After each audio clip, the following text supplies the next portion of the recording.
Oke, halo rekan-rekan traders, saya bikin video ini untuk mewanti-wanti saja. Jadi bukan untuk menakut-nakuti Anda yang sudah punya saham ini, ya.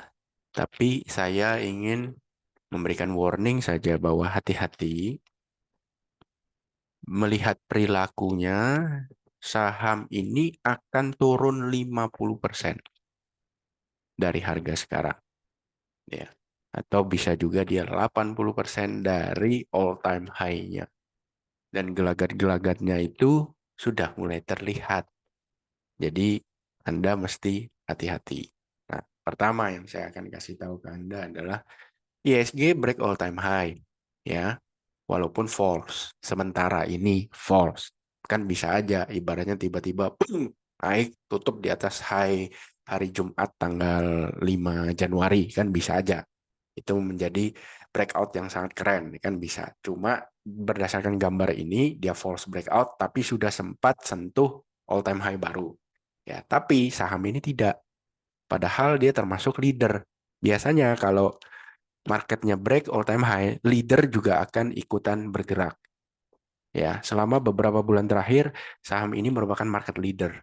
Tapi pada saat ISG break all time high, dia diem saja. Sahamnya apa? Aman, ya. AMMN. Anda harus hati-hati. Alasan kedua, pada saat dia listing, itu dalam satu hari terjadi transaksi sebanyak 411 juta lembar saham. Ya, pada saat dia listing pertama kali di tanggal 7 Juli 2023. Nah, Anda bisa lihat di sini 411 juta lembar saham. Bukan lot, tapi lembar itu. Oke, 411 juta lembar saham. Di tanggal 30 November, Anda bisa lihat di situ 619 juta lembar saham. Jadi artinya pada tanggal 30 November dia turun 7,4%. Itu volume yang terjadi melebihi volume saat dia listing. Biasanya saham-saham itu volume terbesarnya adalah pada saat dia listing. Itu terjadi volume yang paling besar. Ya. Nah, ini malah muncul lagi volume yang lebih besar, tapi kondisinya pada saat itu turun 7,4%. Sudah sempat naik, terus turun. Jebret dibanting. Full Morobusu, artinya tutup di low. Close sama dengan low. Merah, close sama dengan low. Ya, dengan volume yang luar biasa besar. Kemudian besoknya dilanjutkan lagi. Turun 18%, 286 juta lembar saham. Logikanya kalau Anda sebagai supirnya, habis nggak tuh barang? Habis. Ya, tuh. Terus di sini ada semacam resist, ya, kecil sih.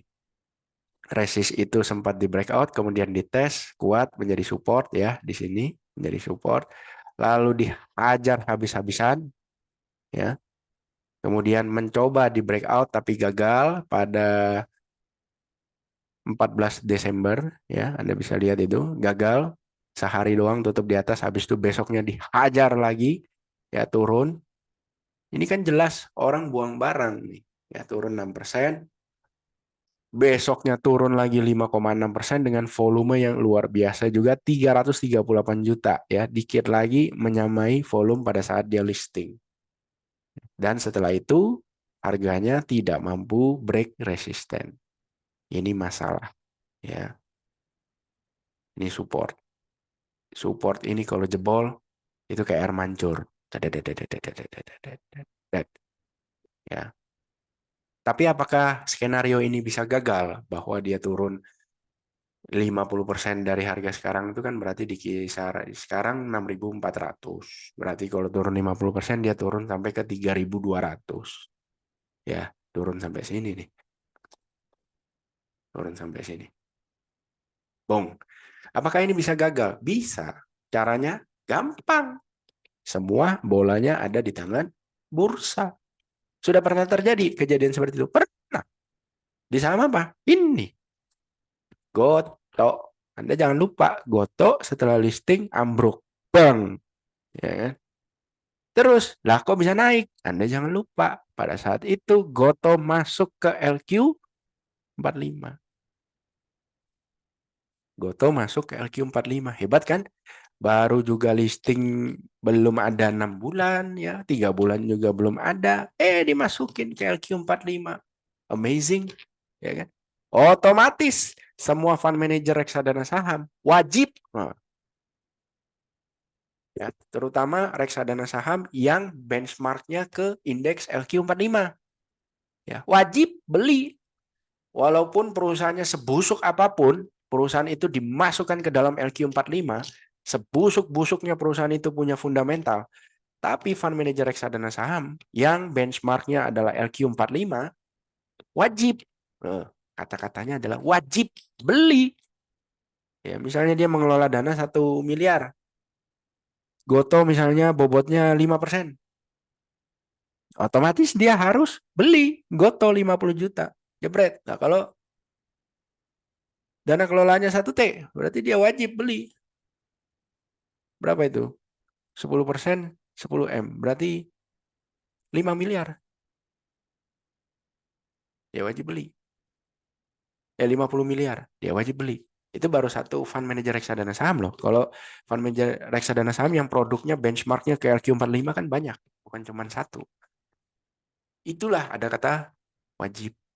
Jadi kalau aman dimasukkan ke dalam LQ45, ya kemungkinan besar dia bisa saja batal ke 3.200. Untuk saat ini, kita coba lihat ya.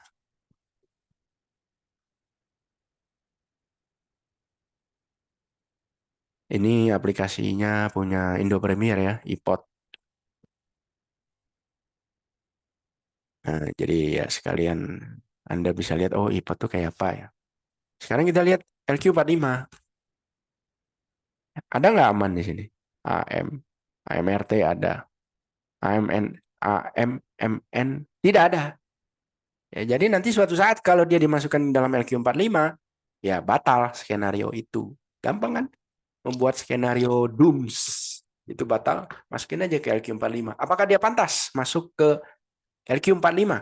Ingat ya, LQ45 itu adalah bukan saham yang seperti IDX 30 yang ibaratnya secara fundamental asik gitu ya, bagus. Ya walaupun nggak bagus-bagus amat gitu kan. Kalau LQ45 nggak harus bagus fundamentalnya. Buktinya Goto masuk. Ya, buktinya Goto masuk. Goto, nih ada Goto. Tapi kalau di IDX 30, kita coba lihat. Nah, juga ada nih. Barang busuk ini dimasukin di IDX 30. Ampun, ampun dah. Nah, LQ45 syaratnya apa? Liquid.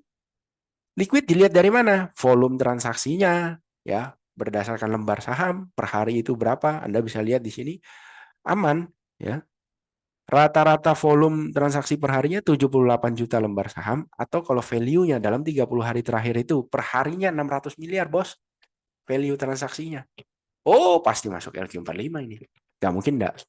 Rugi kalau nggak masuk. Kan gitu ya. Jadi sebenarnya barang ini harusnya bisa ambles ke 3.200. Tapi kalau nantinya dia masuk ke dalam LQ45, selamatlah dia. Bisa saja naik. Jadi apakah ini opportunity, Pak? Terserah. Tergantung Anda. Semua tergantung timing. Anda tinggal lihat. Untuk case-nya sudah ada nih di Goto.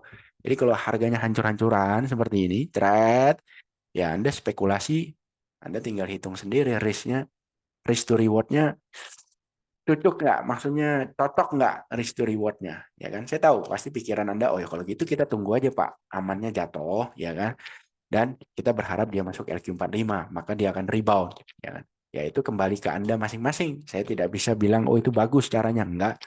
Karena tergantung selera risk to reward Anda. Kan beda-beda tiap orang. Ada yang, oh saya maunya fundamental bagus doang. Oh saya maunya trading breakout doang. Oh saya tradingnya disiplin based on sistem. Sistem bilang no buy ya no buy. Ya kembali ke masing-masing orang. Ada juga yang spekulan, ya kan. Suka yang, oh ini liquid Pak. Jadi saya dananya kan besar. Makanya saya bisa masuk di saham-saham begini saya suka nih spekulasi ya, masing-masing orang beda. Tapi yang jelas gitu peta peperangannya adalah barang ini harusnya ke 3.200 ya minimal. Tapi karena kemungkinan besar dia bisa masuk ke LQ45, maka di saat itu dia akan diselamatkan. Nah, cuma pada saat berita itu keluar, dia masuk LQ45, misalnya ya, kita nggak tahu harganya berapa. Bisa aja mungkin waktu itu harganya udah bisa di 4.000, bisa ya kan? Atau di 5.000 bisa ya kan? Jadi yang beli sekarang mungkin ya nyangkut, ya kan gitu. Kita nggak tahu kapan berita itu keluar ya. Anda tinggal searching aja di Google biasanya penyesuaian indeks LQ45 itu kan kalau nggak salah ingat ya, kalau nggak salah ingat ya per 3 bulan sekali kalau nggak salah ingat per 3 bulan sekali. Tapi Anda cek lagi ke Google. Nah, dekat-dekat situ mungkin ya bolehlah dilirik. Ya. Tapi kalau dia tidak masuk ke dalam LQ45, Anda sudah spekulasi, waduh, nyangkut dalam Anda, itu bisa deras turunnya. Makanya saya bilang, kembali ke Anda masing-masing, Anda yang perhitungkan risk to reward-nya cocok nggak dengan selera risk Anda. Tuh. Mudah-mudahan video ini bermanfaat bagi Anda. Yang jelas hati-hati ya. Kalau saya lihat barang ini sudah dicuci habis ya oleh yang punya hajatan. Udah selesai gitu loh. Udah kosong barangnya karena dia udah cuci di atas dan cucinya cakep lagi ya. Listing di harga 1.700-an, cuci barang katakanlah rata-rata di 6.000 lah misalnya gitu. Waduh, cuan banyak dia. Ya kan? Udah cuci gitu, Bos. Hati-hati ya.